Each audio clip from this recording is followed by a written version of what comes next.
2025 წელს ვერცხლის ფასი ოქროს ღირებულების ზრდის კვალდაკვალ წლის ჭრელში 160%-ით გაიზარდა. ძვირფასი ლითონი, რომელიც კრიტიკული ინდუსტრიული რესურსია, თანამედროვეობაში ფაქტობრივად შეუცვლელი ნედლეულია ელექტრონიკაში, მზის პანელებსა და ელექტრომობილების წარმოებაში. ვერცხლის მარაგების ფლობა ქვეყნისთვის მნიშვნელოვანი ეკონომიკური და სტრატეგიული უპირატესობაა, რადგან ეს ლითონი ფინანსურ აქტივთან ერთად კრიტიკული ინდუსტრიული ნედლეულია. ვერცხლის დიდი რეზერვები სტაბილურ საექსპორტო შემოსავლებს უზრუნველყოფს და სამთო-მოპოვებით სექტორში მსხვილ უცხოურ ინვესტიციებს იზიდავს, რაც ხელს ეკონომიკურ ზრდას და სამუშაო ადგილების შექმნას უწყობს. ვიზუალ კაპიტალისტის მონაცემებით მსოფლიოში დადასტურებული ვერცხლის მარაგი დაახლოებით 651,400 ტონას შეადგენს. მსოფლიოში ვერცხლის ყველაზე დიდი მარაგი პერუს აქვს. ქვეყნის წიაღისეულში დაახლოებით 140,000 ტონა ვერცხლია, რაც გლობალური რეზერვების თითქმის 22%-ია. პერუს ლიდერობას ისეთი გიგანტური მაღაროები განაპირობებს, როგორიც არის ანტამინა, სადაც ძირითადად სპილენძს მოიპოვებენ, თუმცა ვერცხლის უმსხვილესი წყაროა.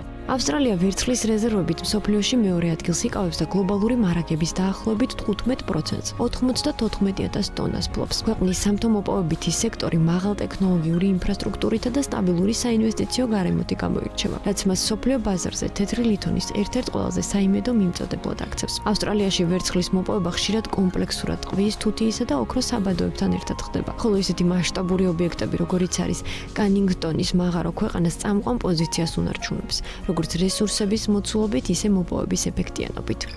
რუსეთი ვერცხლის გლობალურ რეიტინგში მესამე ადგილზეა და მისი დადასტურებული მარაგები დაახლოებით 92,000 ტონას აღწევს, რაც მსოფლიო რესურსების 14,4%-ია. ქვეყნის უმსხვილესი საბადოები ძირითადად მაგადანის მხარეში, ურალსა და შორეულ აღმოსავლეთშია კონცენტრირებული, სადაც ვერცხლის მოპოვება ხშირად სხვაფერად ლითონებთან კომპლექსურად ხდება. რუსეთი გლობალურ ბაზარზე ვერცხლის ერთ-ერთ უმსხვილეს მიმწოდებლად რჩება, თუმცა ბოლო პერიოდში გეოპოლიტიკური ვითარებისა და სანქციების გამო მისი ექსპორტის ვექტორი დასავლური ბაზრებიდან აზიის, კერძოდ კი ჩინეთისა და ინდოეთის მიმართულებით მნიშვნელოვნად გადაიხარა.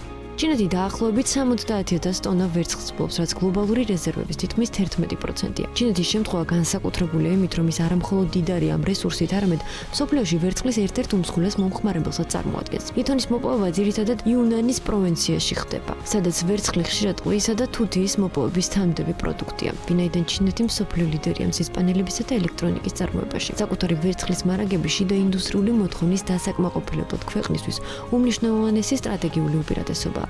პოლონეთი ვერცხლის მარაგებით მსოფლიოში მეხუთე ადგილს იკავებს და ამაჩვენებლით ის ევროპაში უდაო ლიდერია. ქვეყნის წიაღისეულში დაახლოებით 61,000 ტონა ვერცხლია, რაც გლობალური რეზერვების დაახლოებით 9,9%-ია. პოლონეთის ვერცხლის საბადოები ძირითადად ქვემო სილეზიის რეგიონშია კონცენტრირებული, სადაც ლითონის მოპოვება სპილენძის მოპოვებასთან მჭიდროდ არის დაკავშირებული. პოლონური კომპანია KGHM Polska მიეცი მსოფლიოში ერთ-ერთი უმსხვილესი ვერცხლის მწარმოებელია, რაც პოლონეთს ევროკავშირის ფარგლებში მნიშვნელოვანი სტრატეგიულ მოთამაშედ აქცევს. განსაკუთრებით მაღალ ტექნოლოგიური ინდუსტრიებისა და მწვანე ენერგეტიკის განვითარების მიმართულებით. მონაცემების პარალელურად, რომელიც ქვეყნების წიაღისეულის მარაგებზე გვაწვდის ინფორმაციას, ყველაზე დიდი მარაგის მქონე ქვეყანა ყოველთვის უმსხვილესი მწარმოებელი არ არის. მაგალითად, მექსიკა, რომელიც ვერცხლის წარმოებით მსოფლიოში პირველ ადგილზეა და წლიურად დაახლოებით 6,000 ტონაზე მეტ საწარმოებს, მარაგების მიხედვით მხოლოდ მე-6 ადგილს იკავებს და ის იმაზე მიუთითებს, რომ მექსიკა თავის რესურსს ძალიან ინტენსიურად მოიპოვებს, მაშინ როცა პერუსა და ავსტრალიას გაცილებით დიდი აუთვისებელი პოტენციალი აქვთ. მსოფლიო მწვანე ენერგიაზე გადადის. ამის პირდაპირ პროპორციულად კი ვერცხლზე მოთხოვნა სტაბილურად იზრდება. ექსპერტები ვარაუდობენ, რომ ქვეყნები, რომლებსაც დიდი რეზერვები აქვთ, მომავალ 10 წლეულებში გლობალურ ეკონომიკაზე დიდ გავლენას მოახდენენ.